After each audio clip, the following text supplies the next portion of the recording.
Hello बच्चों, मैं doctor Rajaram Banerjee, सहायक प्राध्यापक शासकीय नवीन महाविद्यालय बलौदा। आज हम एमए हिंदी चतुर्थ सेमेस्टर के अंतर्गत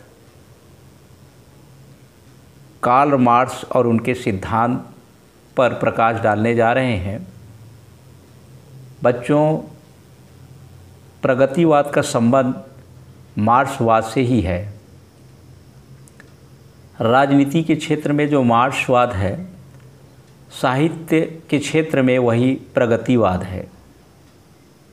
हिंदी की प्रगतिवादी कविता मार्क्सवाद से प्रभावित है।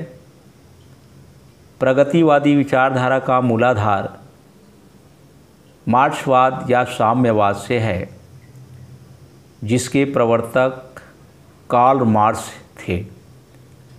मार्क्सवादी विचारधारा को हम अध्ययन के दृष्टि से 3 भागों में बांट सकते हैं। पहला है द्वंद्वात्मक भौतिकवाद, दूसरा है मूल्य वृद्धि का सिद्धांत और तीसरा है मानव सभ्यता के विकास की व्याख्या। कार्ल मार्क्स के अनुसार संसार की उत्पत्ति नहीं हुई, बल्कि उसका धीरे धीरे विकास हुआ। भौतिक जगत ही इस विकास का कारण है। मार्क्सवाद आत्मा, परमात्मा, स्वर्ग, नर्क, मृत्यु के बाद के जीवन का अस्तित्व स्वीकार नहीं करता। मार्क्स के अनुसार भौतिक विकास को परिचालित करने वाली पद्धति का नाम द्वंद्व है। द्वंद्व का अर्थ है संघर्ष। 2 विरोधी शक्तियों के संघर्ष से तीसरी शक्ति का या वस्तु का विकास होना ही, या आगे चलकर तीसरी को चौथी वस्तु से संघर्ष करना पड़ता है और उससे 5वीं का उद्भव या विकास होता है। इसी क्रम से भौतिक जगत में नई नई वस्तुओं एवं शक्तियों का विकास होता है। प्रत्येक नई विकसित वस्तु को मार्क्स ने प्रथम 2 से अधिक श्रेष्ठतर माना है। इस प्रकार द्वंद्वात्मक भौतिकवाद का अर्थ 2 शक्तियों के पारस्परिक द्वंद्व से भौतिक जगत का विकास होना है। इसी क्रम में यदि हम मूल्य वृद्धि की व्याख्या करते हैं तो कार्ल मार्क्स ने उत्पत्ति के 4 अंग निर्धारित किए हैं। पहला है मूल पदार्थ, दूसरा है स्थूल पदार्थ, तीसरा है श्रमिक का श्रम और चौथा है मूल्य वृद्धि। मार्क्स कहते हैं कि पूंजीपतियों ने श्रमिकों का शोषण किया है। पूंजी के बल पर स्थूल साधनों पर पूंजीपतियों का एकाधिकार होता है। उत्पादित वस्तु में श्रमिकों का श्रम भी शामिल होता है, क्योंकि ये श्रमिक पूंजीपतियों को लाभ पहुंचाते हैं। इसी अर्जित लाभ वाली पूंजी से ये श्रमिक का शोषण करते हैं। मार्क्स का कहना है कि लाभ पूंजीपतियों को नहीं, बल्कि श्रमिक को मिलना चाहिए, परंतु ऐसा नहीं होता। इससे समाज में 2 वर्ग, पूंजीपति वर्ग व श्रमिक वर्ग का विकास होता है। मजदूर, किसान, गरीब या श्रमिक सभी शोषित वर्ग के अंतर्गत आते हैं। मार्क्स ने शोषण का विरोध किया है।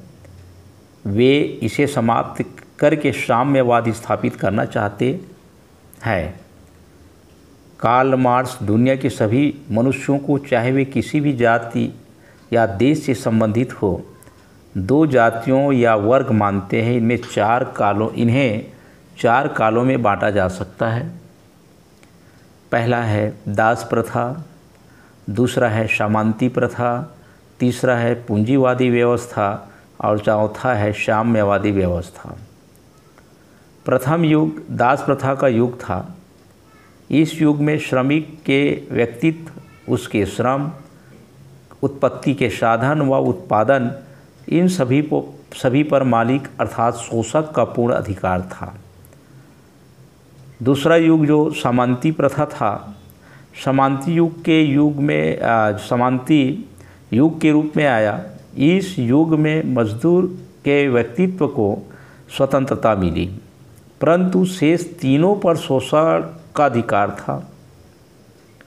दास प्रथा में तो व्यक्तिगत स्वतंत्रता नहीं थी, परंतु इस युग में मजदूर को व्यक्तित्व की स्वतंत्रता प्राप्त हो गई।